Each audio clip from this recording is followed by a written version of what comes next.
आज हम पढ़ेंगे arrivals of Europeans in India.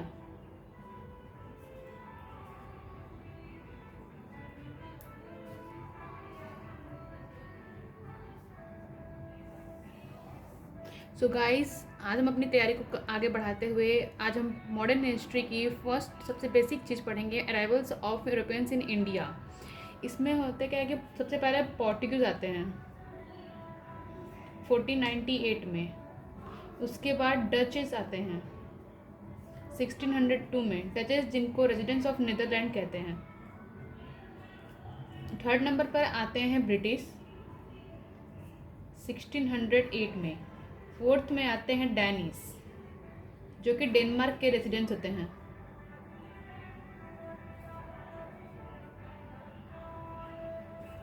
इन 1616। उसके बाद आते हैं फ्रेंच 1664। अब हम जानेंगे कि ये कंपनी कब आती, कौन कौन सी कंपनी आती है, कब आती है, इनकी फैक्ट्री, हेडक्वार्टर और उस समय हमारे देश में रूलर कौन से होता है। तो सबसे पहले कंपनीज, इनका अराइवल जो कि हमने पहले पढ़ रखा है लेकिन हम एक टेबल के फॉर्म में पढ़ेंगे। फर्स्ट फैक्ट्री, हेडक्वार्टर और उस समय हमारे इंडिया में रूलर कौन होते हैं। तो पहली कंपनी है पुर्तगालियों की, जो कि 1498 में इंडिया आती है। इनकी पहली फैक्ट्री कोच्चिन में बनती है 1503 में और उस समय इनका हेडक्वार्टर होता है गोवा और उस समय हमारे इंडिया में रूलर होता है सिकंदर लोदी। उसके बाद आता है डचेस जो 1602 में आते हैं। इनकी फर्स्ट फैक्ट्री होती है मसूलीपट्टनम में। 1605 में हेडक्वार्टर होता है पुलिकट और उस समय हमारे इंडिया के रूलर होते हैं अकबर। थर्ड में आता है ब्रिटिश 1608 में और ये अपना फर्स्ट फैक्ट्री सूरत में बनाते हैं 1608 में ही और इनका हेडक्वार्टर होता है कलकत्ता और उस समय इंडिया में रूलर होता है जहांगीर, मतलब दिल्ली का रूलर। उसके बाद आते हैं डैनिश जिनको रेजिडेंट्स ऑफ डेनमार्क, जो डेनमार्क के रेजिडेंट होते हैं, वो 1616 में इंडिया आते हैं।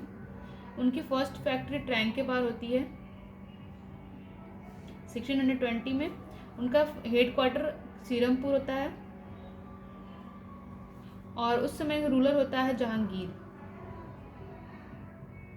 और फिफ्थ में आते हैं French,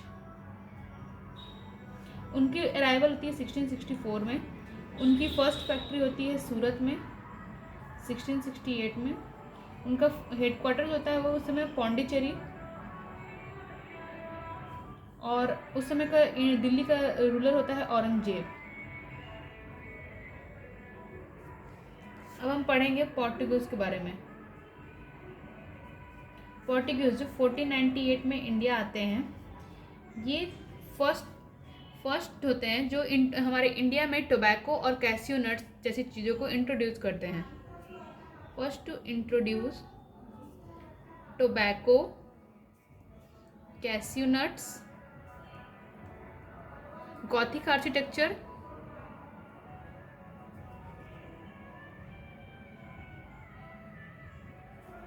printing press and trade relationship with Japan.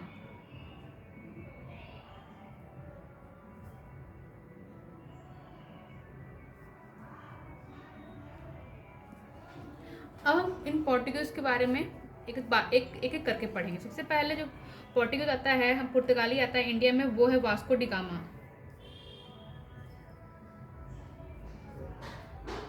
First European to discover and reach India through sea route. ये पहला यूरोपियन होता है जो इंडिया को डिस्कवर करता है और इंडिया तक पहुंचता है सी रूट के थ्रू, वरना इसके पहले आज तक जितने भी हमारे ट्रेड रिलेशन थे वो सब लैंड रूट के थ्रू होते थे। उसके बाद इसने अपनी वॉयज स्टार्ट की थी, started his voyage from Lisbon. Lisbon नाम के एक शहर पुर्तगाल, जो पोर्टुगल में थे, पुर्तगाल में था, वहाँ से। In 1497 reached India in 1498 via Cape of Good Hope. Via Cape of Good Hope. Cape of Good Hope जो है वो southern most part of the Africa है। Southern most part of the Africa. वो इंडिया रीच करता है with the help of Ahmad Majid. ये इसका एक गाइड की तरह काम करता है। अहमद मजीद जो है वो वास्को डी गामा का गाइड की तरह काम करता है। ये इंडिया 3 टाइम्स आता है, 3 times.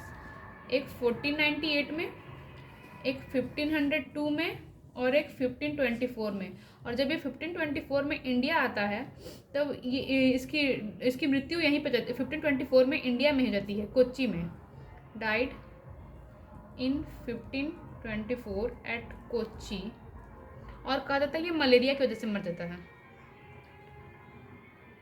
Sorry, due to malaria. इसके जो यात्रा है, इसकी यात्रा को, एक दूसरा पेज लेती हूँ।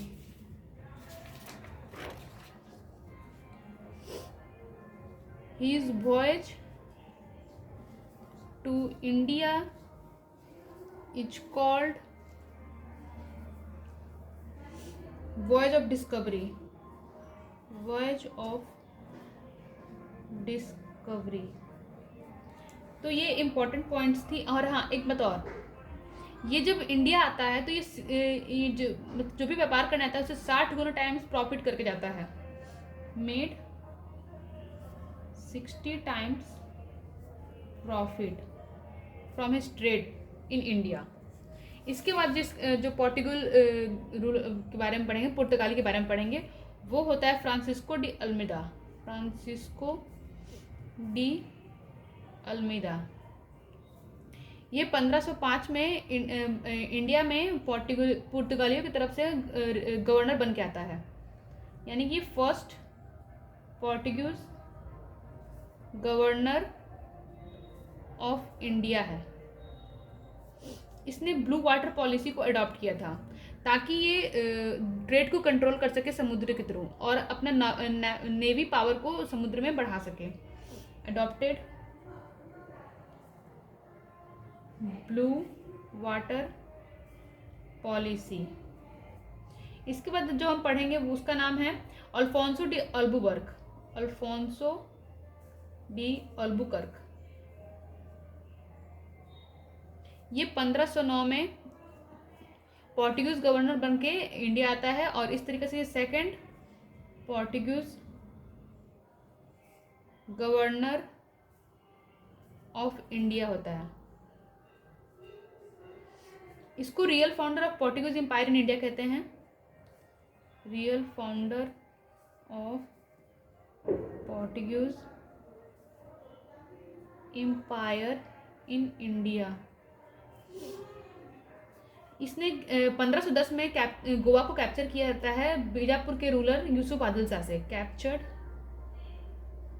गोवा इन 1510 from ruler of Bijapur Yusuf Adil Shah.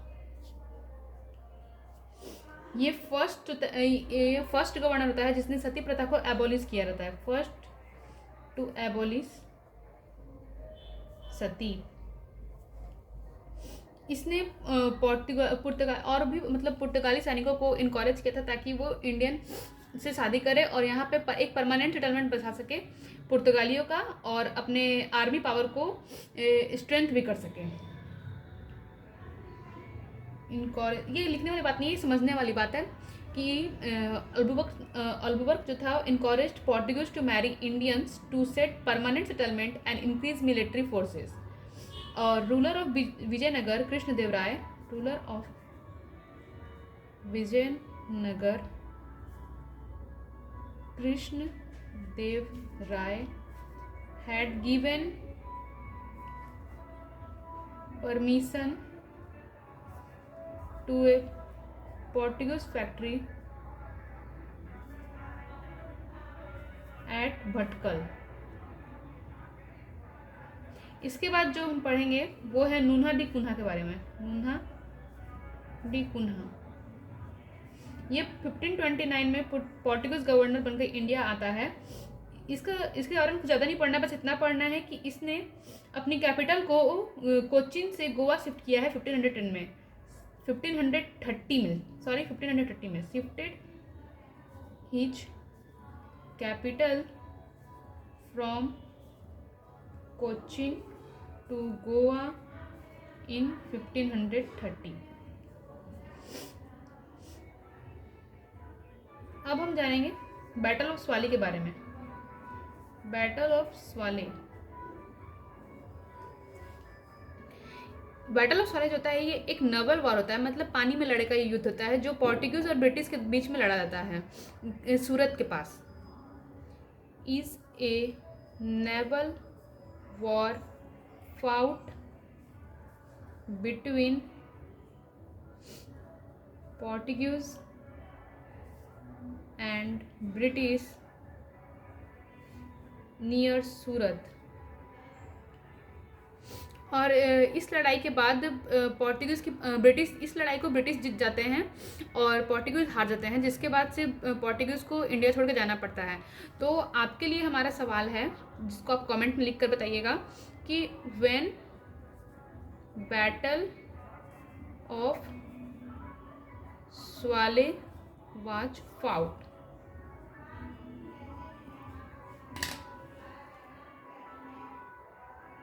तो ऐसे ही अपनी स्टडी को आगे कंटिन्यू करने के लिए ऐसे ही वीडियोस के लिए हमारे चैनल को सब्सक्राइब कर दीजिएगा और हमारे वीडियो को लाइक करना मत भूलिएगा।